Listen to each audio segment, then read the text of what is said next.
Marcus Thompson pulled his Toyota Camry into the driveway of his modest two-story home in Riverside Grove, a quiet suburban neighborhood where manicured lawns stretched like green carpets between identical houses. The afternoon sun cast long shadows across the pavement as he stepped out, still wearing his naval uniform from the base. After 3 months deployed overseas, everything looked exactly the same, yet somehow different through his tired eyes. The neighborhood had always been peaceful, filled with young families and retirees who waved from their porches and gathered for block parties every summer. Marcus had chosen this place specifically for its sense of community and safety. As one of only a handful of black families in the area, he had initially worried about fitting in, but his neighbors had always been welcoming. Mrs. Chen next door brought him cookies when he first moved in, and old Mr. Rodriguez across the street always asked about his Navy service with genuine interest. Marcus grabbed his duffel bag from the trunk and noticed a new sign at the neighborhood entrance that read Riverside Grove HOA, keeping our community safe and beautiful. He frowned slightly, not remembering any HOA when he bought his house 2 years ago. The real estate agent had specifically mentioned it was a non-HOA neighborhood, which was one of the selling points for Marcus, who valued his independence. As he walked up his front steps, Marcus spotted 2 men in pseudo-police uniforms standing near a white SUV parked across the street. They wore dark blue shirts with badges and had utility belts, but something seemed off about their appearance. The taller one, a heavy-set man with a reddish face, was pointing at various houses while talking to his partner, a thin man with nervous energy who kept adjusting his belt. Marcus unlocked his front door and stepped inside, breathing in the familiar scent of his home. The house felt cool and slightly stale from being empty, but it was good to be back. He set down his bag and walked to the kitchen window, where he could still see the 2 men. They were now standing directly in front of his house, looking at a clipboard and gesturing toward his property. 20 minutes later, as Marcus was unpacking in his bedroom, a loud, aggressive knock echoed through the house. When he opened the front door, the 2 men from across the street stood on his porch, their posture intimidating and official-looking, despite the cheap quality of their uniforms up close. "Are you the resident of this property?" the taller man demanded without introducing himself. His name tag read Officer Johnson, though the badge looked like something bought online rather than issued by any legitimate authority. "Yes, I live here. Can I help you?" Marcus replied calmly, his military training keeping his voice steady despite the strange nature of the encounter. "I'm Officer Johnson, and this is Officer Martinez," the man said, puffing out his chest. "We're with the Riverside Grove HOA Security Division. We've received multiple complaints about violations on your property, and we need to conduct an immediate inspection." Marcus looked past them at his front yard, which he had maintained meticulously before his deployment. The grass was slightly overgrown from 3 months of neglect, but nothing that couldn't be fixed with a weekend of yard work. "What kind of violations? And since when does this neighborhood have an HOA? I was specifically told there wasn't one when I bought this house." Officer Martinez stepped forward, his hand resting on what appeared to be a taser on his belt. "New regulations were implemented 6 months ago. All residents were notified by mail. Your grass exceeds the 3-inch height limit. You have unauthorized plants in your flower bed, and your house number isn't regulation size." "I've been deployed overseas for 3 months," Marcus explained patiently. "I haven't received any mail about HOA changes, and I can fix any issues with the yard this weekend." "Deployed?" Johnson scoffed. "What kind of deployment? Where do you work?" "I'm a Navy SEAL stationed at Coronado. I just returned from overseas." Marcus kept his tone respectful but firm. The 2 men exchanged glances, and Marcus caught a flicker of something in their eyes, doubt, maybe even concern. But Johnson quickly recovered his aggressive stance. "Well, regardless of your job situation, violations are violations. We need to issue you a citation and collect the fine immediately. That'll be $300. Marcus felt his patience beginning to thin. "I'm not paying any fine without proper documentation of these supposed violations and proof of legitimate HOA authority." "Can you show me the paperwork establishing this HOA? Are you refusing to comply with lawful orders?" Martinez asked, stepping closer and placing his hand more prominently on his taser.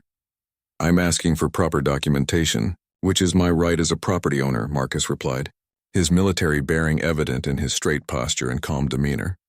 Johnson's face reddened further. "Listen here, boy. We don't need to show you anything. You pay the fine now or we'll have to take further action."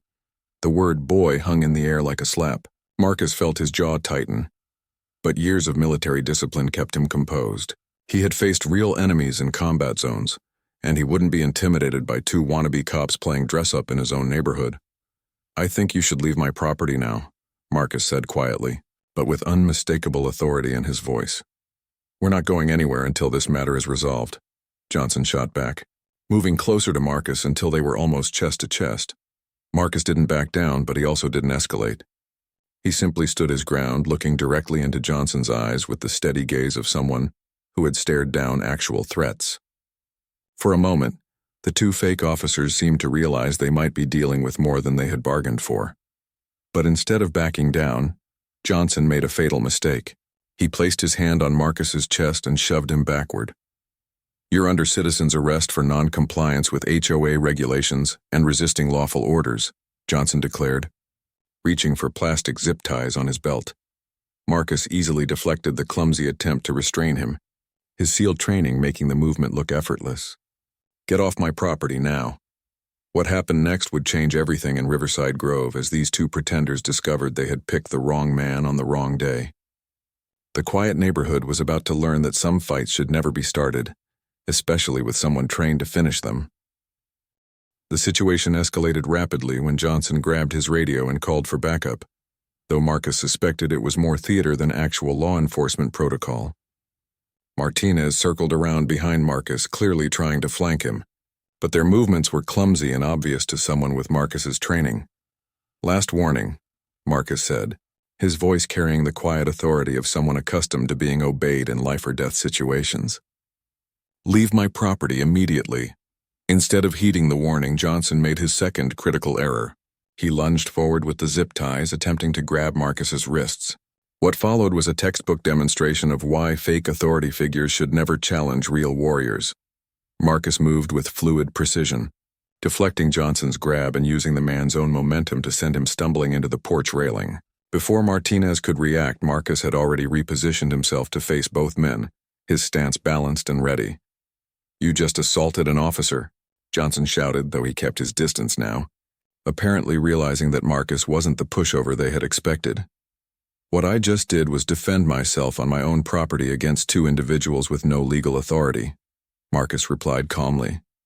"Now you have 30 seconds to get in your vehicle and leave before I call the real police." Martinez, apparently trying to prove his worth to his partner, made the mistake of reaching for his taser. Marcus saw the movement before Martinez had even cleared the weapon from his belt. In one smooth motion, Marcus stepped forward, caught Martinez's wrist and applied just enough pressure to make the man drop the taser while crying out in pain. "My wrist. He broke my wrist," Martinez yelled, though Marcus had been careful to use only enough force to disarm him without causing real injury. Johnson, seeing his partner in distress and realizing they were outmatched, pulled out his phone and started recording.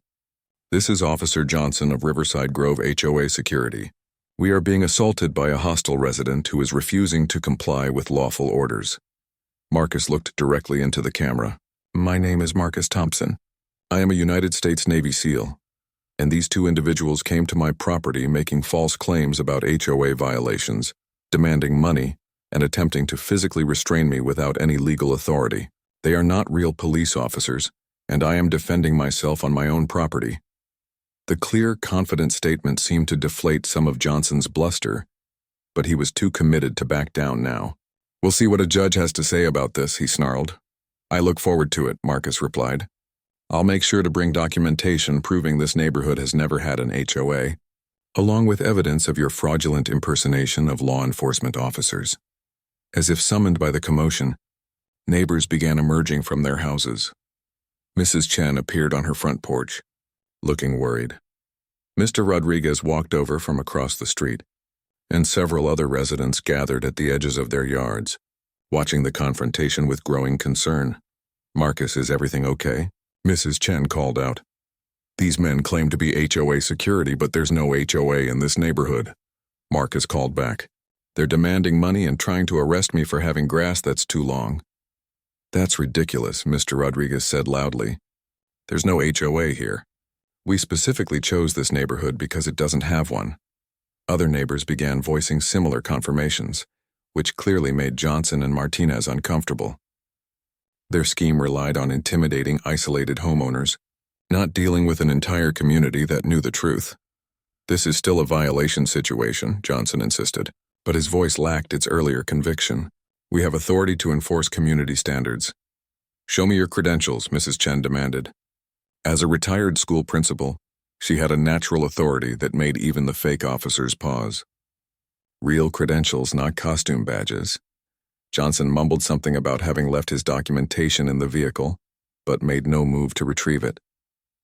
Martinez was still nursing his wrist and looking like he wanted to be anywhere else. Marcus seized the moment. "I'm calling the real police to file a report about impersonation of law enforcement officers and attempted extortion." "Wait," Johnson said quickly. "There's no need for that. Maybe we can work something out."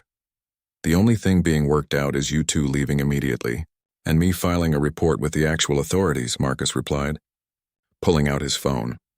As Marcus dialed 911, Johnson and Martinez exchanged panicked glances. Their easy target had turned into a nightmare scenario. A trained military professional supported by aware neighbors with everything being documented. "1, what's your emergency?" the dispatcher answered. "This is Marcus Thompson at 1247 Maple Street in Riverside, Grove. I need to report 2 individuals impersonating law enforcement, officers who came to my property demanding money and attempting to make an unlawful arrest." Johnson gestured frantically to Martinez, and they both started backing toward their vehicle. "This isn't over," Johnson called out, but his voice carried the hollow ring of a defeated bully. "Actually, it is over," Marcus replied. "The police are on their way, and I have multiple witnesses to your attempted fraud." The fake officers climbed into their SUV and drove away quickly, but not before several neighbors had noted their license plate number. Marcus provided all the details to the 911 dispatcher, including descriptions of the men and their vehicle. Within 15 minutes, 2 real police officers arrived at Marcus's house. The contrast between the professional bearing of the actual cops and the theatrical posturing of the fake ones was immediately apparent. These officers introduced themselves properly, showed identification, and treated Marcus with the respect due to any citizen reporting a crime. Officer Patricia Williams, a veteran cop with 20 years of experience, took detailed notes as Marcus recounted the incident. Her partner, Officer David Kim, interviewed the neighbors who had witnessed parts of the confrontation. "This sounds like a classic HOA scam," Officer Williams explained. "We've been seeing more of these lately. Fake companies target neighborhoods without actual HOAs, hoping residents won't know their rights and will pay up to avoid trouble." "What happens now?" Marcus asked. "We'll investigate based on your report and the license plate information. If we can identify these individuals, they'll face charges for impersonating law enforcement officers, attempted extortion, and possibly assault." As the police completed their report and left, Marcus felt a sense of satisfaction. He had handled the situation professionally and within the law, despite the provocation. His military training had served him well, keeping him calm and measured even when faced with obvious injustice. But what Marcus didn't know was that Johnson and Martinez weren't just random scammers. They were part of a larger operation, and their failure at his house was about to bring unwanted attention from people who took their fake authority very seriously. The quiet confrontation in his front yard was just the beginning of a much larger problem. 2 days after the initial confrontation, Marcus was in his garage organizing his gear when a convoy of 3 black SUVs pulled up in front of his house.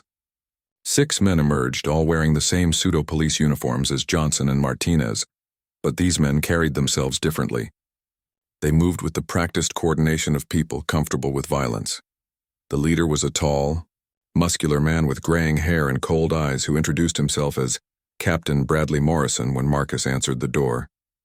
Unlike Johnson's cheap badge, Morrison's uniform looked more expensive, though still not authentic law enforcement issue. "Mr. Thompson, I'm here about the incident with my officers 2 days ago," Morrison said, his tone carrying implied threat despite the formal words. "We need to resolve this situation immediately." "The situation was resolved when your fake officers left my property," Marcus replied calmly. "I filed a police report and the matter is being investigated." Morrison's jaw tightened. "Those weren't fake officers. They were legitimate HOA security personnel doing their job. Your assault on Officer Martinez resulted in injury, and your refusal to pay the citation shows flagrant disregard for community standards. Marcus studied the 6 men arrayed behind Morrison. They were trying to project intimidation through sheer numbers, but their positioning revealed poor tactical awareness. These weren't trained professionals. They were bullies who relied on overwhelming force against unprepared civilians. Show me the documentation establishing any HOA authority in this neighborhood, Marcus said. Show me your business license, your security company credentials, and Martinez's medical records proving injury. We don't owe you any documentation, Morrison snapped. You owe us $500 for the original violation plus additional fines for assault on security personnel and obstruction of official duties. Official duties? Marcus almost smiled. What agency issued your authority? What court system recognizes your citations? Where do appeals of your decisions get heard? The questions clearly frustrated Morrison, who was used to intimidating people into compliance without having to answer detailed challenges to his authority. Listen carefully, Morrison said, stepping closer. We represent order in this community. People like you come in and think you can ignore the rules that keep neighborhoods safe and property values high. That stops now. The racial undertone was unmistakable, confirming Marcus's suspicion that this wasn't just about fake HOA violations. These men were targeting him specifically because they saw him as an outsider who needed to be put in his place. People like me, Marcus repeated quietly. You mean homeowners who served their country and purchased property legally? Don't play games with me, Morrison said. You know exactly what I mean. This is a respectable neighborhood, and we intend to keep it that way. Marcus felt the familiar calm that came over him in dangerous situations. His SEAL training kicked in, analyzing threats and calculating options. 6 against 1 weren't impossible odds, especially when the 6 were poorly trained bullies, but civilian law still applied. He needed to handle this carefully. I think this conversation is over, Marcus said, starting to close the door. Morrison jammed his foot in the doorway. The conversation is over when I say it's over. You have until tomorrow at noon to pay the full amount, or we'll be back to collect it another way. Remove your foot from my doorway, Marcus said, his voice dropping to the tone he used with hostile contacts in combat zones. For a moment, Morrison seemed to recognize he was facing someone truly dangerous. But surrounded by his men and committed to his performance, he doubled down. Or what? You'll assault another security officer? We have 6 witnesses here who will testify that you threatened us. Marcus looked past Morrison at the other 5 men. Are you all willing to swear under oath that you're legitimate law enforcement officers? Because impersonating police is a felony, and if anyone gets hurt here today, you'll all be facing serious criminal charges. One of the younger men in the back shifted uncomfortably, apparently not having fully considered the legal implications of their charade. We're not impersonating police, Morrison said. We're private security with full authority to enforce HOA regulations. Then you won't mind when I call the real police to verify your credentials, Marcus said, pulling out his phone. Put the phone away, Morrison ordered, his hand moving toward his belt. Marcus saw the movement and reacted instantly. His left hand shot out and grabbed Morrison's wrist before the man could clear whatever weapon he was reaching for, while his right hand twisted the phone away from Marcus's grip. Big mistake, Marcus said quietly, applying just enough pressure to Morrison's wrist to make the man wince. The other 5 men started to move forward, but Marcus's voice stopped them. I am a United States Navy SEAL. I have survived 3 combat deployments and more life-or-death situations than you can imagine. Right now, I am using approximately 10% of my training to restrain your leader. If any of you take another step, I will escalate my response accordingly. The calm certainty in Marcus's voice made the men hesitate. They had expected to intimidate a lone homeowner, not face someone who spoke about violence with the professional detachment of a true warrior. Morrison tried to pull away, but Marcus's grip was iron. Let me go or you'll regret it. The only thing I regret is that you made this necessary, Marcus replied. Here's what's going to happen. You're going to take your hand away from your belt, step back from my door and leave my property. If you come back, I'll have real police waiting. This isn't over, Morrison snarled as Marcus released him. Actually, it is, Marcus said, because after I call the police, I'm going to call some friends of mine. They're also Navy SEALs and they don't appreciate civilians threatening their brother. Morrison rubbed his wrist, his face flushed with anger and embarrassment. "You think your military friends scare us?" Marcus smiled for the first time since the confrontation began. But it wasn't a friendly expression. "I don't think they scare you. I know they will." The 6 men retreated to their vehicles, but Marcus could see this wasn't over. Morrison's pride had been wounded in front of his men, and bullies like him couldn't let that stand. They would be back, probably with more people and a different approach. As the SUVs drove away, Marcus pulled out his phone and made 2 calls. The first was to the police, reporting the escalated harassment and threats. The second was to his SEAL team leader, Chief Petty Officer Jake Rodriguez. "Marcus, good to hear from you," Jake answered. "How's civilian life treating you?" "I need some backup, Chief. Got a situation with some fake cops who think they can intimidate a SEAL." "Where and when?" Jake asked without hesitation. "My house probably within the next day or 2. How many of the team are stateside?" "Enough," Jake said grimly. "Send me the details and we'll be there." Marcus smiled as he hung up. Morrison and his crew had made a fundamental error. They assumed Marcus was alone and helpless. They were about to learn that Navy SEALs never operate alone, and threatening one meant facing them all. The next morning brought an ominous calm to Riverside Grove. Marcus had spent the night preparing, checking security cameras he had installed around his property, and coordinating with his team. By dawn, his SEAL brothers had begun arriving in unmarked vehicles, taking discreet positions throughout the neighborhood. Chief Petty Officer Jake Rodriguez was the first to arrive, pulling up in a nondescript sedan at 600.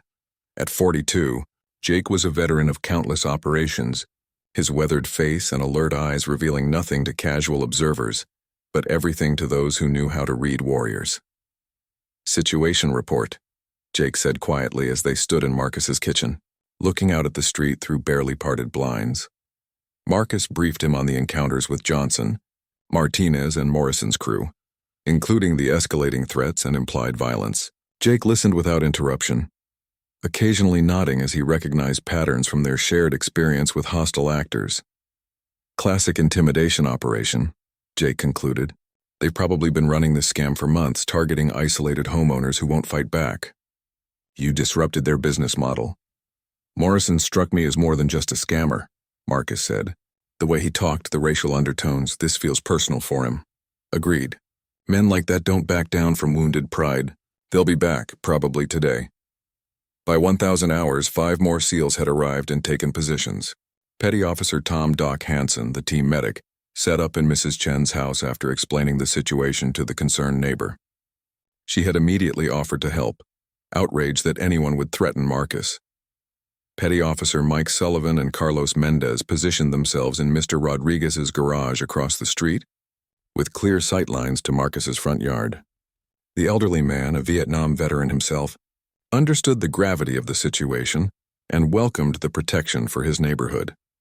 Senior Chief Dan Foster and Petty Officer Alex Parker took overwatch positions in empty houses at either end of the block, courtesy of a real estate agent who was a Navy wife and understood the stakes. The team maintained communication through discreet earpieces, creating an invisible perimeter around Marcus's property. To any observer, the neighborhood appeared normal, but 6 of America's most elite warriors were ready to respond to any threat. At 11:47 hours, 3 blocks away, Morrison was gathering his largest force yet. 12 men in pseudo-police uniforms loaded into 4 vehicles, armed with tasers, batons, and zip ties. Morrison had spent the night recruiting additional officers from other fake HOA operations in neighboring counties. "This Thompson thinks his military service makes him untouchable," Morrison told his assembled crew. "Today we show him that nobody disrespects our authority and gets away with it." The plan was simple: overwhelming force, quick restraint, and a beating that would serve as an example to anyone else who might challenge their operations. Morrison had convinced himself that Marcus was just another veteran suffering from PTSD who had gotten lucky in their previous encounters. "Remember," Morrison continued, "he assaulted our officers. We have every right to use necessary force to effect a citizen's arrest. If he resists, we subdue him until real police arrive." What Morrison didn't understand was that real police had already been briefed on the situation. Officer Williams, who had taken Marcus's initial report, had coordinated with Navy-based security and local federal agents. Everyone was waiting for Morrison to make his move. At exactly noon, the four-vehicle convoy turned onto Maple Street. The timing was no coincidence. Morrison believed in making dramatic statements, and the psychological impact of arriving precisely when threatened was part of his intimidation strategy. Contact. Doc's voice crackled through the team's earpieces. 4 vehicles, 12 subjects in fake uniforms approaching target location. Copy, Jake replied from his position in Marcus's kitchen. All stations maintain positions until hostile action is confirmed. The vehicles stopped in front of Marcus's house, disgorging their occupants with practiced efficiency. Morrison stepped forward, flanked by his lieutenant, a burly man named Stevens who had been recruited from a failed security company. "Thompson," Morrison shouted. "Come out now. You have 1 minute to surrender yourself for lawful arrest or we're coming in." Marcus stepped onto his front porch, appearing calm and unafraid despite facing 12 armed men. His SEAL training taught him that confidence often deterred violence more effectively than weapons. "You have no authority to arrest anyone," Marcus called back. "You're trespassing on private property while impersonating law enforcement officers. Leave immediately. That's your final warning," Morrison replied. "Men, move in." The 12 fake officers started forward in a loose formation, clearly intending to overwhelm Marcus through sheer numbers. Morrison had positioned himself at the back, directing the assault while staying relatively safe. "Hostile action confirmed." Jake's voice came through the earpieces. "All stations, you are cleared to intervene." What happened next would become legend among Navy SEALs and a cautionary tale for anyone who thought fake badges carried real authority. Sullivan and Mendez emerged from the garage behind the advancing group, moving with silent precision. Before Morrison's men realized they were flanked, 2 of them found themselves on the ground, disarmed and zip-tied with their own restraints. Foster and Parker materialized from their overwatch positions, cutting off the retreat route as Doc moved up from Mrs. Chen's house to provide medical support if needed. The fake officers found themselves surrounded by 6 men who moved with the fluid coordination of warriors who had fought together in life-and-death situations. Unlike Morrison's theatrical crew, these men carried no weapons and needed none. Their training and teamwork made them far more dangerous than any amateur with a taser. "United States Navy SEALs," Jake announced clearly. "You are surrounded. Get on the ground immediately." The transformation was immediate and devastating. Morrison's men, who had been confident facing one isolated homeowner, suddenly realized they were trapped in the middle of a professional military operation. The psychological impact of facing real warriors after playing at being fake cops shattered their resolve instantly. Most of the fake officers dropped to the ground immediately, hands raised and weapons abandoned. A few tried to run but found their escape routes blocked by men who moved like ghosts and struck like lightning. Morrison himself tried to draw his taser, but Stevens grabbed his arm. "Don't be stupid, Brad. Those are real SEALs." Within 2 minutes, all 12 men were on the ground, disarmed and secured. The entire operation had been conducted without a single punch thrown or weapon drawn. The difference between professional warriors and amateur bullies had never been more apparent. "Sir," Jake said formally to Marcus, "your property is secure." Marcus looked at the 12 men sprawled on his front yard, their fake authority completely stripped away. "Outstanding work, Chief. I think these gentlemen would like to speak with some real police officers now." Within 15 minutes of the SEALs securing Morrison's crew, Riverside Grove became the center of a major law enforcement operation. Police cars, federal agents, and even Navy investigative personnel converged on the quiet suburban street as news of the incident spread through official channels. Detective Sarah Martinez, a veteran investigator with the Fraud Division, took charge of the scene. She had been tracking fake HOA operations for months and immediately recognized the significance of what had unfolded. "This is the biggest break we've had in the HOA scam investigations," she told Officer Williams as they surveyed the 12 men sitting in police vehicles. "We've been trying to identify the leadership of these operations for over a year." Morrison, no longer the confident captain who had threatened Marcus, sat handcuffed in the back of a patrol car, his expensive uniform looking ridiculous now that his authority had been revealed as completely fabricated. His face showed the stunned expression of someone whose entire worldview had collapsed in a matter of minutes. "I want to call my lawyer," Morrison demanded when Detective Martinez approached his vehicle. "You'll have that opportunity," she replied. But first, let's talk about your extensive criminal enterprise. We have evidence of fraud operations in 7 counties, targeting over 200 homeowners. The investigation that followed revealed the scope of Morrison's operation was far larger than anyone had initially suspected.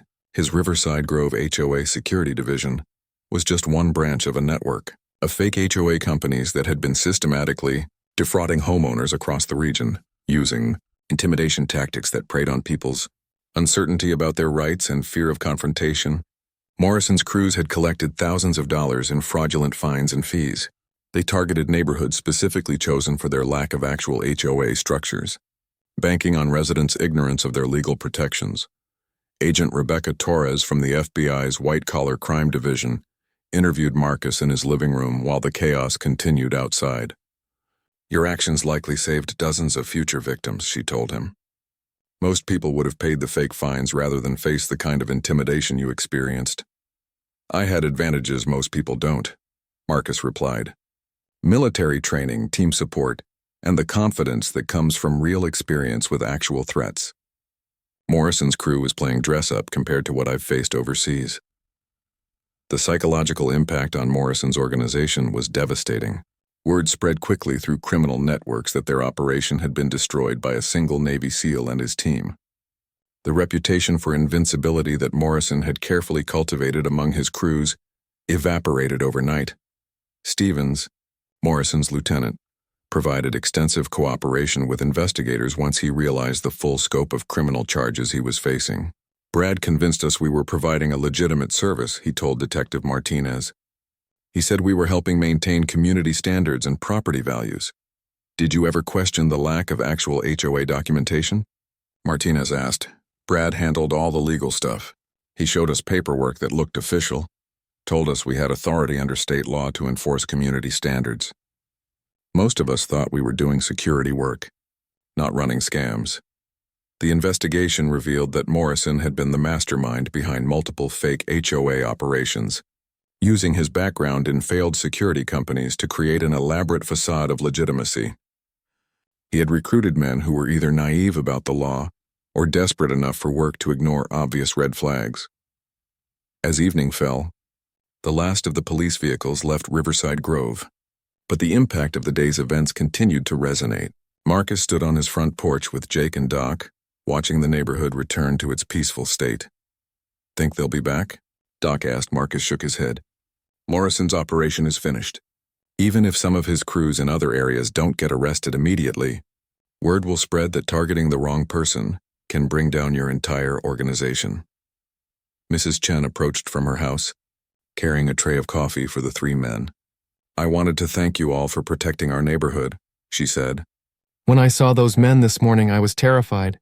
"I've never seen anything like what you did." "Ma'am, that's what we do," Jake replied respectfully. "We protect Americans, whether it's overseas or in our own neighborhoods." Mr. Rodriguez joined them, his Vietnam veteran status evident in the way he carried himself and addressed the SEALs. "Outstanding operation, gentlemen. Clean, precise, no unnecessary force. You should be proud." "The real victory is that Morrison's scam is finished," Marcus said. "How many elderly people or single parents would have paid those fake fines rather than fight back? How many neighborhoods were being terrorized by these fake cops?" The broader implications of the case became clear over the following days.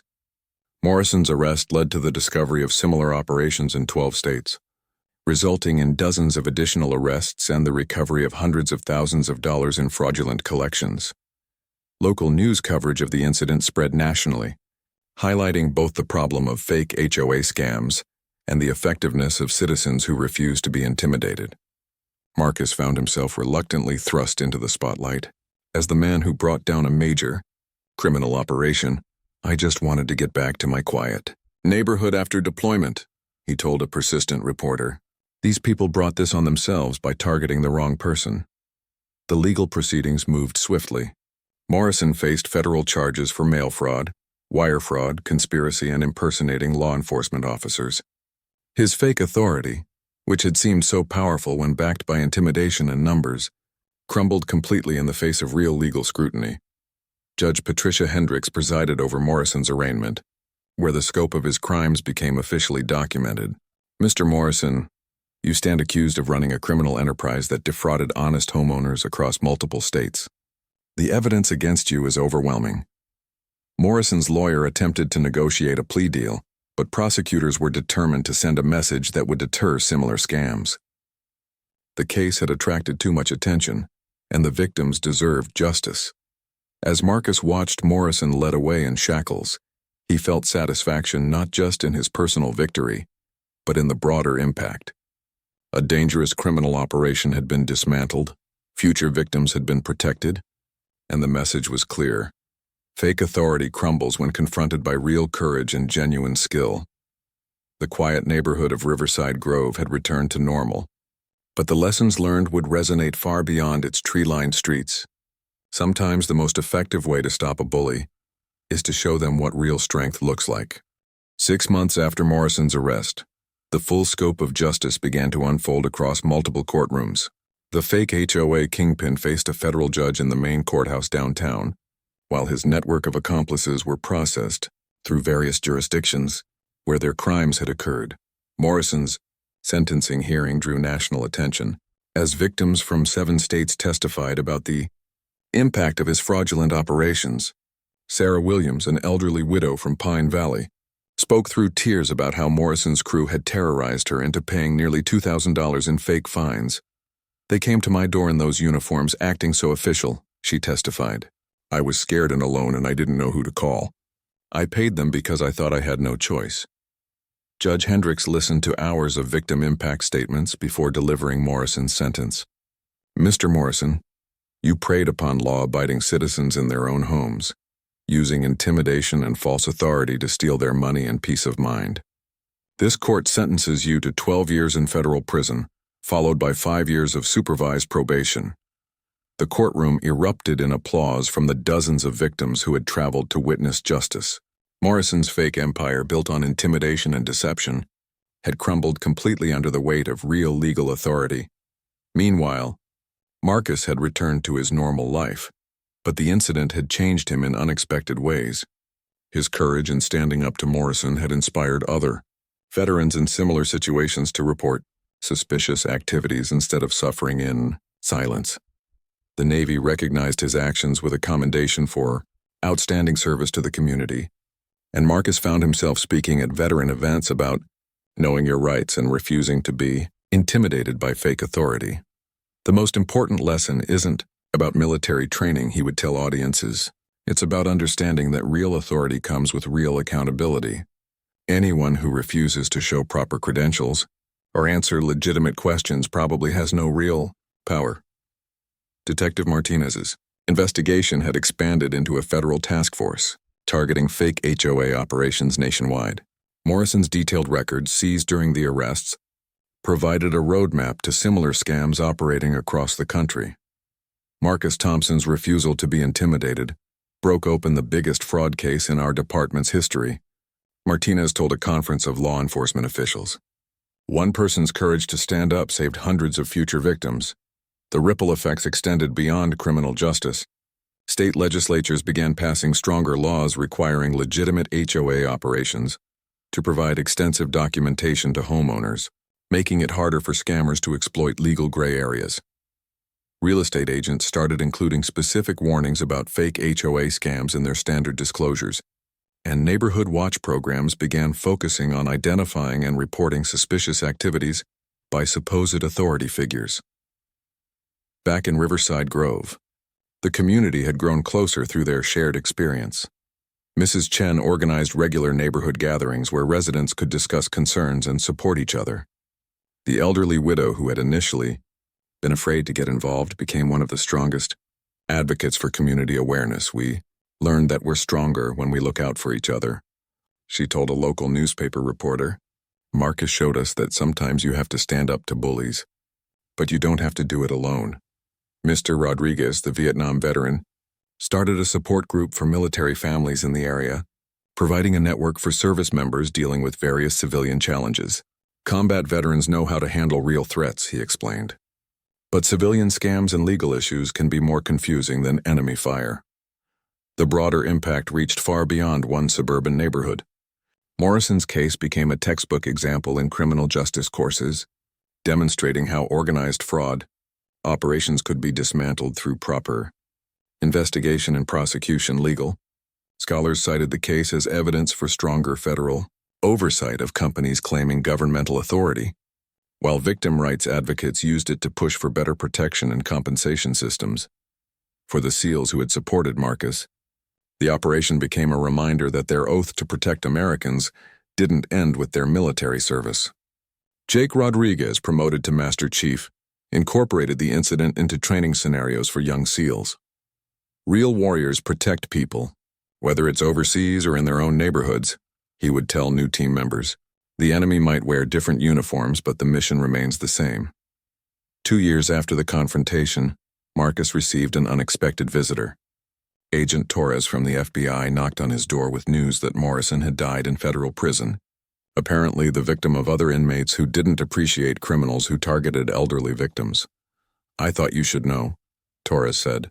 "Morrison's death closes the last chapter on his criminal enterprise. Every single member of his network has been prosecuted, and we've recovered almost $400,000 for victims." Marcus nodded quietly. "Justice doesn't always look like what we expect, but I'm glad his victims got their money back." "There's something else," Torres continued. "We've identified copycat operations in 3 other states that seem to be following Morrison's playbook. The Bureau would like your permission to use your story and training materials for local law enforcement. If it helps protect people." "Absolutely," Marcus replied. As Torres left, Marcus stood on his front porch looking at the peaceful neighborhood that had become the epicenter of a major criminal investigation. The afternoon sun cast the same long shadows across manicured lawns, but everything was different now. Children played safely in yards whose owners no longer feared fake authority figures. Elderly residents felt empowered to question suspicious visitors instead of paying fraudulent fines. Veterans throughout the region had learned they could fight back against civilian scams using the same courage they had shown in military service. The quiet suburban street had become a symbol of what happened when regular Americans refused to be intimidated by those who would prey upon their trust and fear. Sometimes the most important battles are fought not on distant battlefields, but in front yards and living rooms where honest people decide they've had enough. Morrison's fake empire had fallen not to another criminal organization or federal task force, but to one man who simply refused to back down when he knew he was right. The lesson resonated across the country. Real authority could always defeat fake power when backed by genuine courage and community support. Marcus smiled as he watched his neighbors going about their evening routines, secure in the knowledge that their community was protected not just by laws and police, but by the willingness of ordinary citizens to stand up for what was right. The American dream wasn't just about owning a home. It was about having the courage to defend it.